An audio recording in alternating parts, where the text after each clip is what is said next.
It's not you Yes. complete me, it's you make me better. You show me things Yes. that I don't think about on my own. Like, when we Mhm. incorporate both of our ideas and opinions, we have so much more to draw from. Welcome to the Get Your Marriage On podcast. I'm your host, Dan Purcell, a sex and intimacy coach for married couples. My mission is to help you build and maintain a sexually vibrant and emotionally intimate marriage. Join me each week as we explore principles and practical tools based on Christian values to create the passionate, joyful, and thriving marriage you're designed to have. A little while ago, Emily and I went to a wedding reception of a family friend of mine. Their daughter was getting married, and they did something clever. While we were waiting in line to congratulate the couple, they had a little table with a lot of note cards and a big sign that says, "Write your best marriage advice on the card and drop it in the box." And it was fun to see people ahead of us in line and behind us in line filling out these cards for marriage advice. And I've often wondered, what kind of advice did they give that couple? When that couple walked away from the wedding reception, they probably had hundreds, maybe over 200 note cards with different advice. What kind of advice do you think would be helpful for them? Or is there any bad advice in there? Looking back on my own experience, I remember getting ready for marriage. It was probably just a few days before our wedding day and wanting some sex advice. I completely new to this experience. I wanted to be great. And the advice I got was just remember, boys are more like dogs and girls are more like cats. And at the time, it didn't make any sense to me. And it's probably bad advice I received because it didn't really prepare me for the wedding night. Anyway, what bad marriage advice have you received? What bad sex advice do you receive? That's the topic of this podcast episode. It's a little tongue in cheek. It's going to be a little bit fun. And my guest today is Monica Tanner. She's been a guest on my podcast for a few times. She's a great friend of mine. She just recently published a book called Bad Marriage Advice. And we do a deep dive into some of the advice that's perpetuated often in our culture, but actually doesn't really help the couple. It's actually bad advice. We're going to do a deep dive on some of those things. And if you like this, you might want to join our private Facebook group because Monica is giving away a copy as a sweepstakes, as a just for fun. There's a giveaway going on. Anyway, it's happening in our private Facebook group, and you'll find those details how to join. It's called Christian Couples Improving Sex and Intimacy in Marriage. You'll find the link to that in the show notes below. I also want to tell you that our upcoming Get Your Marriage On in-person retreat is happening next April, and we're now open for applications. Now is the time to register.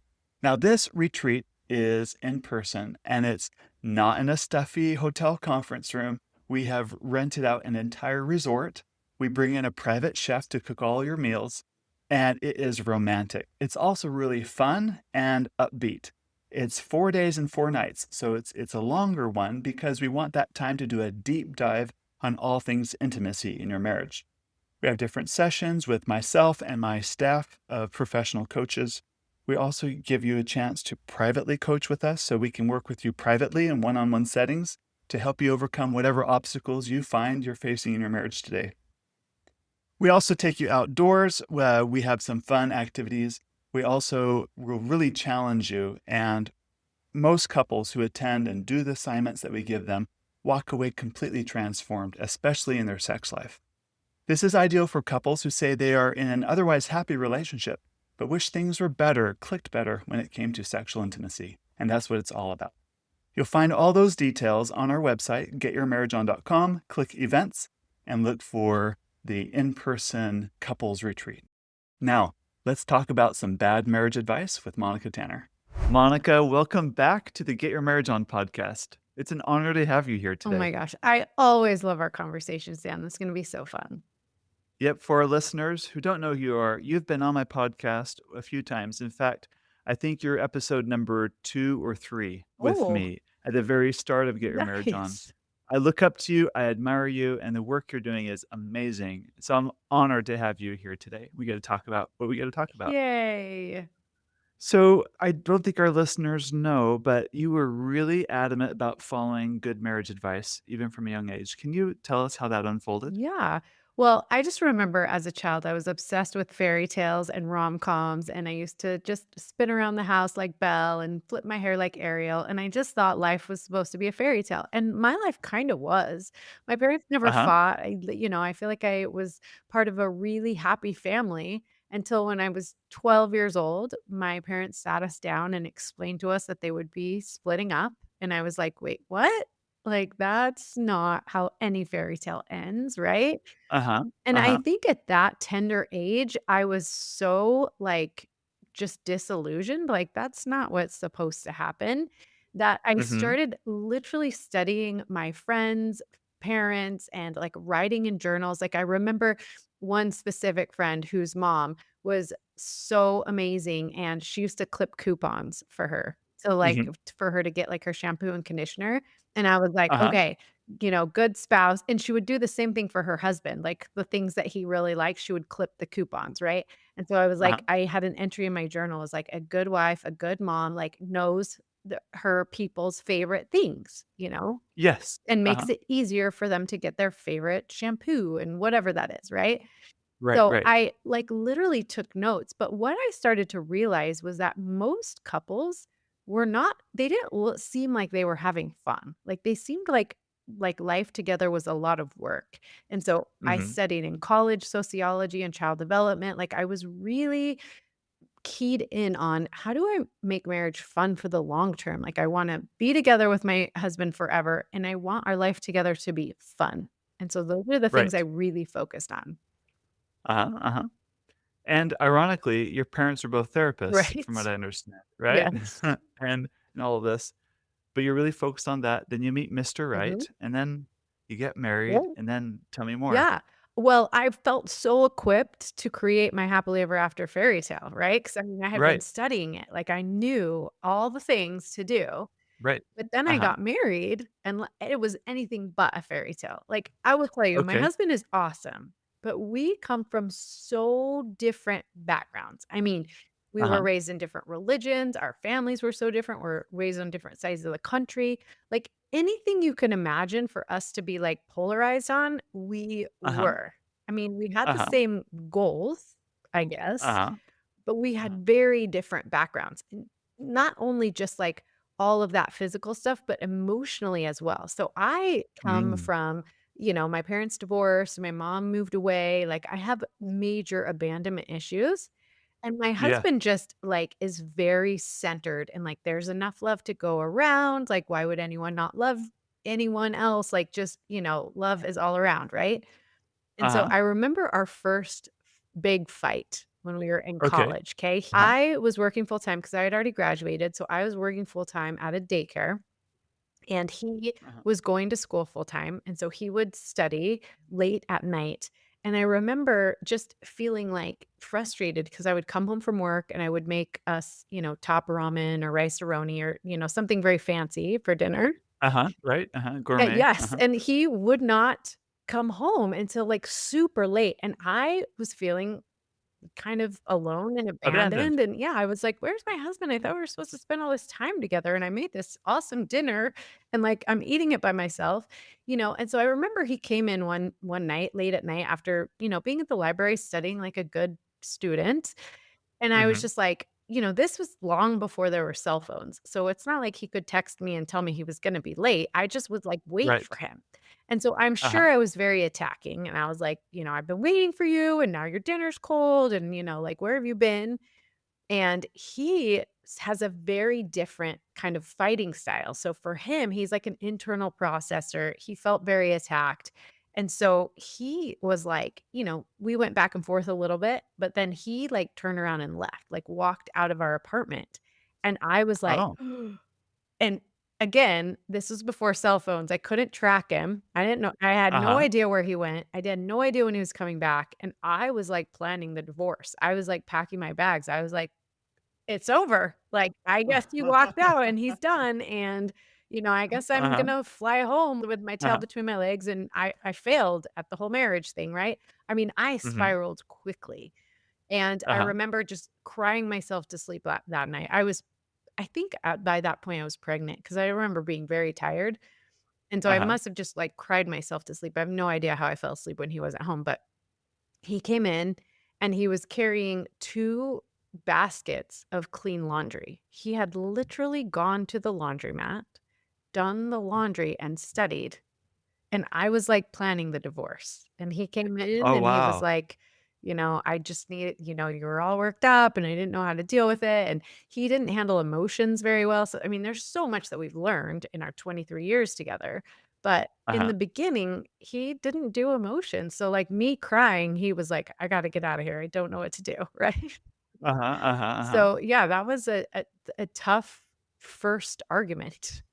And fast forward 23 years now, Yeah, and your oldest son is now yeah. married. Just got Just married. got married about a month ago. Yeah, Congratulations. it was a great And day. so I bet you have all sorts of feels about your son being married because you remember how you were around that time. Gosh, I mean, just being young and so in love and what could go wrong, and it's just all the promise of happily ever after, It's such a magical day, and theirs was so magical. Uh-huh, uh-huh. But you wanted to, give your son some different advice than you got yourself or that you gave yourself. Tell me how this unfolded. Yeah, well, it's so interesting really because he's so young and his bride Mhm. is so young. I mean, they're both Uh-huh, 21. uh-huh. And I just remember him telling me that he was ready to get married, and I thought, "Oh my gosh, like, okay." I didn't have a leg to stand on because my husband and I weren't engaged for very long. We kinda knew really early on that we wanted to get married, and there wasn't anyone who was gonna talk us out of it. So I knew Yes. that, there wasn't gonna be any of the, like, "But you haven't known each other for very long. We haven't met each other's families, and, like, did have you even had your first argument?" There was none of that. It was just like, "Okay, I'm so excited for you, and I have so much I want to share with you." And so I sat Uh-huh. down to write, like, this love note, just kind of like a, from my heart, like, "Here's a few things that I just want you to know as you embark on this adventure together." And the note just kept getting longer and longer and longer until it turned into a book, and I teased him Wow. because the book hasn't actually come out yet, and I was like, "Turns Uh-huh. out you weren't even engaged long enough for me to actually go through the whole process of publishing a book." That's So I good. wanted to give it to him for his wedding, but I had to just tell him about it because they weren't Uh-huh, engaged for long enough. It takes a little uh-huh. while to publish a book. Wow. Alright. What's this book called and what's in it? Yeah, so funny enough, the book is called Bad Marriage Advice, How fitting. yes, debunking myths that will make you miserable and what to do instead. And so I wrote it to just kind of be like a beginner's guide, cautionary tale, like look out for this well-meaning advice because they're so young and I knew that everyone was going to come through the line just like they did for me and my husband, and they're all going to give you these little tidbits, like these little cliche pieces of advice that sound really good when you Uh-huh. hear them. You're like, "Oh yeah, yeah, that's great advice."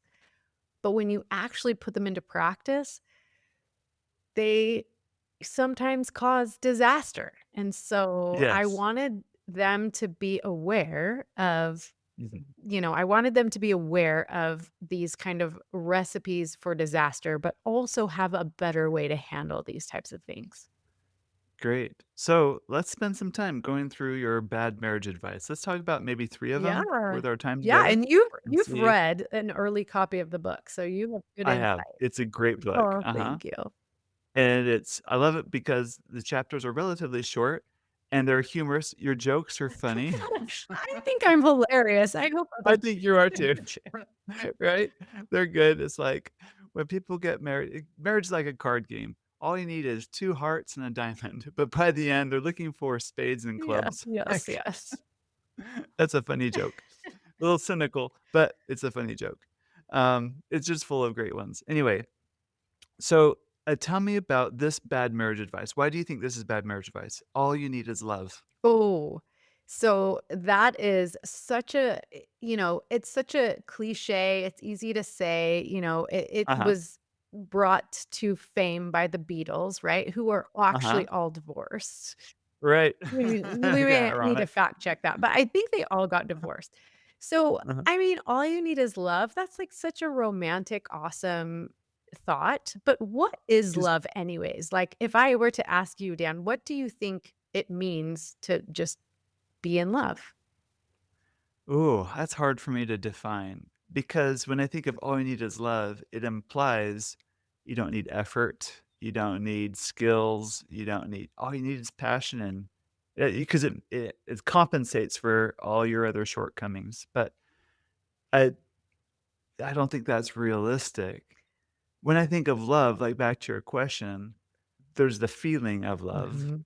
right? All you need is that feeling, but the reality is in a long-term relationship, it ebbs and flows. Yeah. So the moment it starts to ebb, all of a sudden do you think, "Uh-oh, we're doomed," or "This relationship's over." Like, then you don't put in the grit, right? The hard work to actually grow character, what marriage is supposed to transform you to be. What do you It's think? true. No, I think that's absolutely true, and I think that they call marriage a people growing machine because it takes a Yes. whole lot more than love, right? I mean, you start love is where it starts, and that's an awesome sentiment. But what happens after you find out your partner's annoying habits and you're trying to pay the mortgage and raise some snotty kids and your partner's putting in long hours at work and you're not feeling like a whole lot of love for them, right? Like, Right. what's gonna Right. keep you together then? Right, right. Good point. And there's also that concept of there's a soulmate out there, Mm, like the one and only that fits. And it's a very romantic sentiment. The problem is the moment things don't go well, then you start questioning your choice. exactly, Like like, maybe I made the wrong maybe I found choice. yeah, maybe I was wrong about my soulmates. Yeah, because the fantasy is if we're so compatible, we won't have conflict. But that's not true. Even people who, celebrities who say, "I found my soulmate," fast forward 10 years, if they don't, like, really work through the difficulties, then Yeah. they're like, "Never mind, they weren't that person wasn't my soulmate. This other person is my So soulmate." this is a concept that's really important, and I think people miss this. This is getting into another one of the myths, but I just don't think that this can be overstated. So, love or relationships are just a series of harmony, disharmony, and repair. Now, this has been like studied and researched by Ed Tronick, even with newborn babies and their moms. He studied how Mhm. they interact together and noticed these patterns of harmony where they're really connected, disharmony, and repair. And so, all relationships, whether we're talking about mother infant, whether we're talking about romantic, they go through these cycles. And this is so important because it's in that repair stage that you build Mhm. trust, that you build resilience, that you learn about each other, that you bond and connect, right? So, if Right. your entire relationship is just a string of harmony, it's going to be much weaker than a relationship who's been through that cycle and really learned about each other and repair and were skillful in that repair stage. Wow.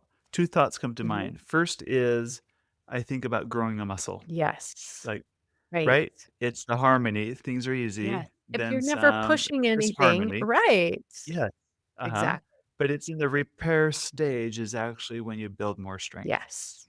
The other thought I had is, this is just one possible interpretation of the whole Adam and Eve in the Garden of Eden story. That's the harmony, Mhm. right? Exactly.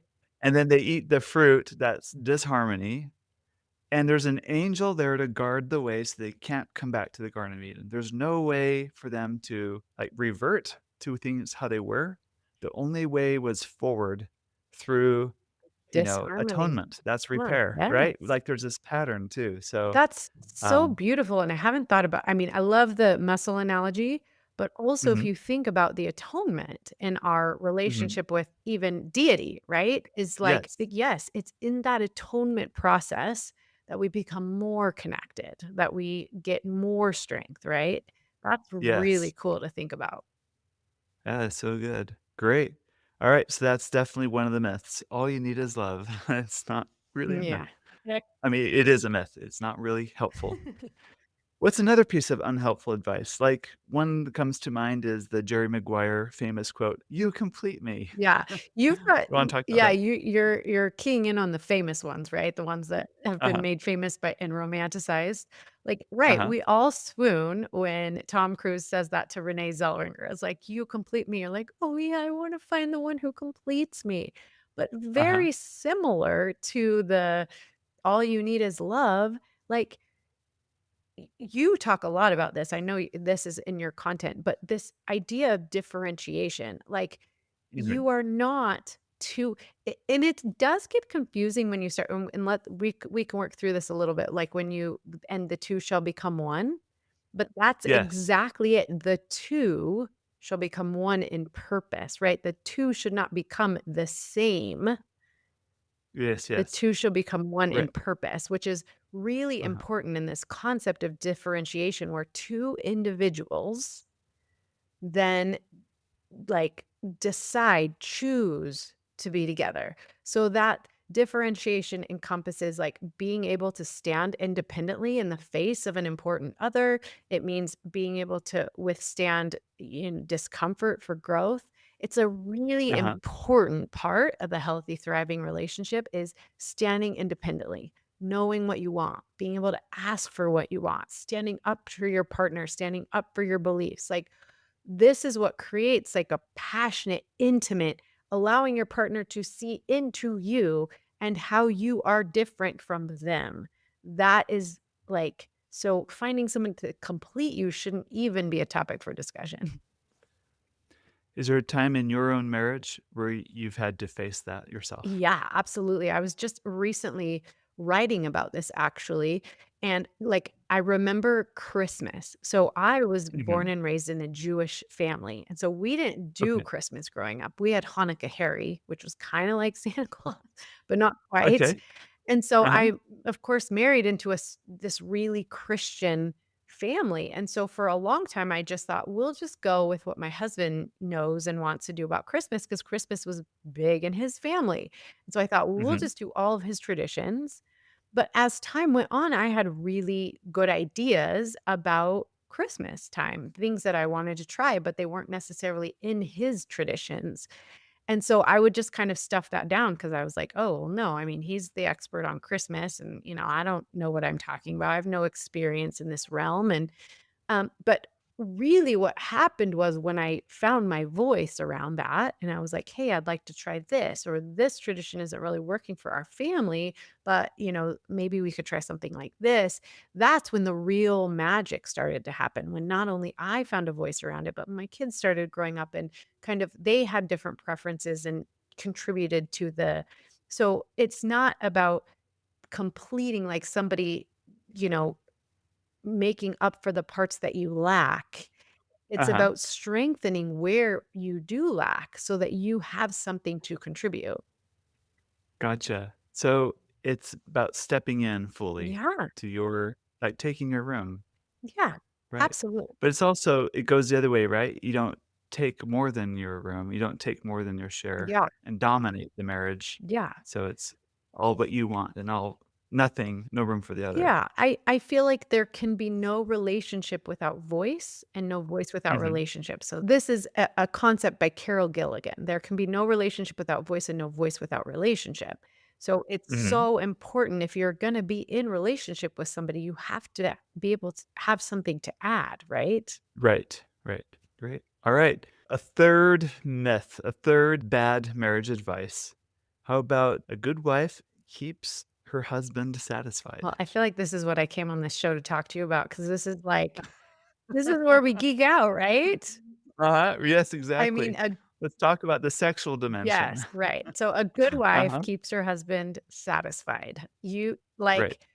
like, maybe you have to be a woman to hear that and see that in our culture, but I will never forget. I was with a friend and we were playing pool with her mom.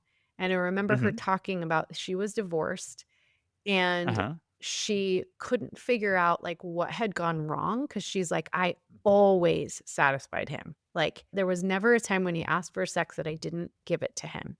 And I remember Right. thinking, like, A, that was super like a scary idea. But B, like, it's not just about the sex. So, like, I grew up listening to Laura Schlesinger and her whole, like, the Yes. proper care and feeding of husbands, right? Right? You Uh-huh. feed them Uh-huh. and you give them sex, and then they don't need anything else in life, right? Right, right. But it's a Uh-huh. such a huge responsibility on like, to be responsible for, like, I have to provide for his needs, otherwise he's gonna look elsewhere, or he might be unfaithful, or, all of these things. It's just And it's your a fault, recipe right? for Uh-huh. disaster. Right. Uh-huh. Yeah, yeah. So this duty sense is it kind of in our culture to a degree. I see it a lot in my coaching practice. Not every couple deals with that, but men perpetuate it too Oh, for because sure. they think if you need to satisfy me, like, or they'll weaponize Bible verses like 1 Corinthians 7 often, like, no, you don't deprive me, and things like that. They'll say, and what happens when a marriage is set up to where sex is an obligation or a duty? Even if it's faithfully fulfilled. Yeah. Well, I mean, you never want there to be obligation. Like a marriage, a good marriage is based around choice, whether you're talking about Mm, sexuality or you're talking about emotionality, right? Like, it's the same. Another one of the myths is that divorce is not an option. Like, whenever you set up obligation around anything, you're right. really going to struggle because a good marriage is based on choice.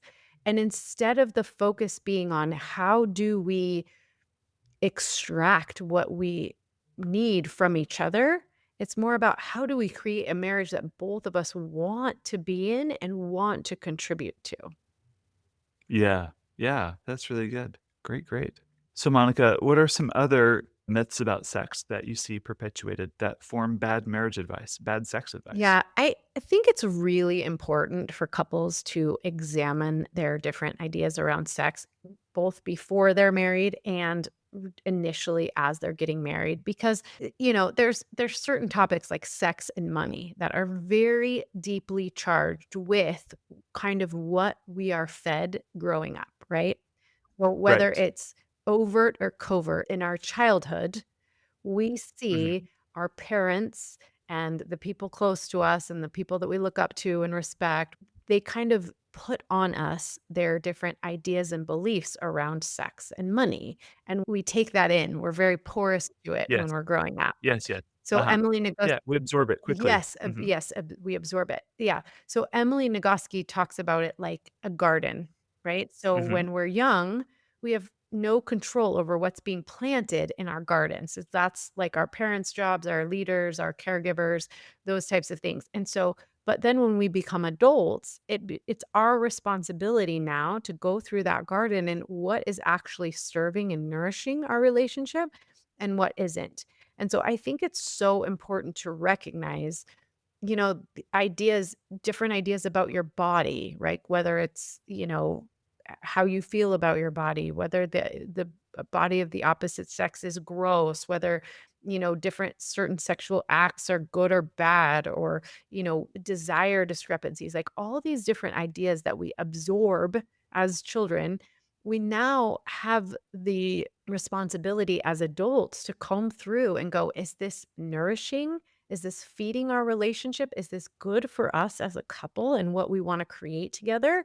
Or is this Mhm. something that needs to be weeded out, right? We need to pull out Right. that noxious weed that even if there is some good, because of those beliefs, they can choke out the good. So, a lot of times as adults and once we're married, if we're having those discussions all along with our partner and we're really Mhm. trying to understand where they're coming from, what they've learned and observed, then we can rototill that garden, pull out all the bad, and then Right, plant it right. together with really nourishing seeds.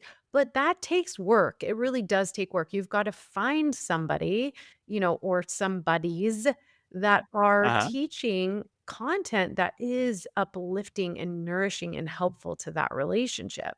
And listen to those Yes. things together, read those books together, listen to those podcasts together, go to those events together where you can be nourished as a couple and really find what works for you. Yes. That's great. Love it. Yeah, That's wonderful. definitely, I Monica recommend Get Your Marriage On. Any event put on by Get Your Marriage On is definitely one to go to. Thanks, and also our apps have a lot of Yes. material on healthy sexuality in the context of a long-term marriage and relationship. Alright, this has been good. Any other bad marriage advice that people should watch out for as we conclude? You know, not to open up like another can of worms, but I love talking about this idea of compromise because Okay, let's do I it. think Yeah. it's just like thrown out there. It's probably the most common one that I hear, like just learn how to Uh-huh. compromise. Uh-huh, And uh-huh. what do you think of when you hear the word compromise, Dan? Like what is I think of I can't decide what shoes to wear, so I have a blue shoe on my left foot and a black shoe or brown shoe or a yellow shoe on my other foot. That's compromise. yeah, yeah. It's kind of like It's bad. It's worse. Yeah. Well, that's true. Uh-huh. It is worse. I feel like Uh-huh. what happens when we compromise so if you look up compromise in the dictionary, like compromise is like bad, like eroded, like not Oh, yeah, it's been yeah. compromised. The computer security was compromised. Exactly. Yeah, things like that, Eroded, right. right? So like when you think of compromise between two individuals, it's like I give a little, you give a little, we meet in the middle, right?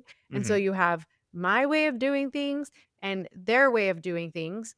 And when you slide it into the middle, you don't really get the best of this idea or the best of this idea. And so No. I feel like it's an outdated idea. I feel like it Mhm. used to be, like, a long time ago, we didn't have that many options for things. You kinda just had to compromise. But now Right. there's so many resources, whether you're talking about how you wanna run your business or where you wanna live or how to educate your children or where to eat dinner. There are so many options and resources now that there's really no reason to compromise. So you Mhm. can look at having two different opinions about something. You can look at it in one of two ways. One, you can say, This is so annoying. They don't agree with me. We're thinking about this totally differently. Now we have to compromise and figure out something, right? That Right. doesn't quite work for either of us, but neither of us has given too much. Mhm. Or you can look at it like my spouse has one perspective and I have a different one. And together, Mhm. like we have two different, really awesome perspectives. Like we're seeing more of the puzzle together. So now we can put together the most important parts of how they feel and the most important parts of how I feel. And we can come up with something better than either of us could have ever come up with on our own. However, Yes. here's the caveat. It takes some work and some effort. It It's does. not you're not gonna accidentally collaborate on the best solution. What you've gotta do is put some work in. Like, why do I feel strongly about my position? What's important to me about my position? Why do Mhm. they feel so strongly about their position? Why is their position so important to them? What are my reservations about their position and what are their reservations about mine? And Mhm. now that all of that information is out on the table, how can we Mhm. take the very best and most important parts of your position and the very best and most important parts of your position and put them together to come up with something that works awesome for everyone? And then here's the thing to remember. I call Uh-huh. this collaboration. You get really Uh-huh. curious about you get really curious about them, and then you collaborate to come up with something awesome. And the thing to remember is that nothing is permanent. So you see Uh-huh. how that works. And if it Uh-huh. doesn't work the way you want it to, you go back to the drawing board. Yeah, yeah. This sounds great in theory. Have you ever done this in your own marriage? Can you tell me a story I'll of give that? you a simple example. I tell this example in the book, and it's my favorite one, but it's kind of like our blueprint for how we do collaboration in our family. So it Okay. was our 7-year wedding anniversary, and Uh-huh. Ben planned this really cool trip for us to San Francisco. Uh-huh. And I grew up in a family that loves seafood and we appreciate like really good seafood. And if we're going to go to San Francisco, I want to eat at a Uh-huh. really nice restaurant on the wharf, overlooking the sunset, on the water, Uh-huh. like all of the Uh-huh. things, right? Right. Nothing about that sounds good to my husband. He's like, I Okay. don't want to spend a lot of money. Like, I don't Uh-huh. like seafood. Like, what is this madness? Right. Uh-huh, uh-huh. So here's how we collaborated on this solution. It was an accident, kind of, but Uh-huh, uh-huh. he was like, "Okay, you pick the place, you get to pick where you wanna eat." So I picked a really nice restaurant right on the wharf. I Uh-huh. made sure that we had a table overlooking the water, and I got to order my crab legs drawn in butter, and Uh-huh. my husband walked across the street. So if you've been to San Francisco, you totally know the setup here. You've got, like, all the Uh-huh. really nice restaurants on the water. You walk across the Uh-huh. street, my husband ordered In-N-Out, like a Uh-huh. hamburger, french fries, Uh-huh. and a shake. And Uh-huh. he brought this bag of In-N-Out into this really nice restaurant. Well, of course, the waitress stopped him and was like, "Sir, you can't bring that in here." And he was Uh-huh. like, "It's my wife and I's anniversary. She wanted to eat here, but I don't like seafood." And she's like, "I know just the thing." So she went and she grabbed a plate and she grabbed like a really nice cup from the bar and she plated his burger and put his milkshake in a glass and it looked like it came Uh-huh. from the restaurant. And we Uh-huh. sat Uh-huh. there together, and he didn't have to pay too much for his dinner. We enjoyed the sunset over the wharf, and he helped me Uh-huh. crack some crab legs. He's like, "This is a lot of Uh-huh. work. I don't know why you do this," right? And we laughed, and we enjoyed a Uh-huh. nice dinner together where I got all of the things that were important to me, and he got Mhm. all of the things that were important to him. And kudos to that waitress that was astute enough to see how she could solve the problem Exactly, that and was in that situation. awesome, but she wasn't gonna Uh-huh. kick me out of the restaurant, right? So, like, Right. it worked out, and it was a good collaboration versus we could have been like, "Well, I guess we could eat at Chili's," where, I could get some cheap seafood and he could grab a burger, and we Uh-huh. don't get to watch the sunset, and it just wouldn't have been the same. Yeah. So that is and I work with couples all the time. Like, I work with couples who, like, they can't agree over how to educate their kids, right? One of them wants to send their kids to, an expensive private school, and the other one wants to homeschool. We have Uh-huh. so many options now. You don't have to pick Uh-huh. one or the other. You can do a range. You can do, a co-op. You can do, part private school, part public school. There's so many options. And Right. about everything. Like, you don't have to have a practice that's in person anymore. You can work over state lines, you can work over Zoom, you can do world schooling, you can take your kids anywhere in the country and educate them, right? Like, there's Uh-huh. so many options, so you can take what's most important, what one partner feels strongly about, what the other partner feels strongly about, and create a solution. And then remember that it's not permanent. This solution might work awesome for this kid, and you've gotta come up with something different for this kid. But you're Right. always talking, you're always communicating, you're always sharing your ideas, and you learn how to stand up to each other with loving power so that Uh-huh. these conversations, so this information can be out on the table and these conversations can be had. That's so good. It kind of full circle back to that harmony, disharmony repair.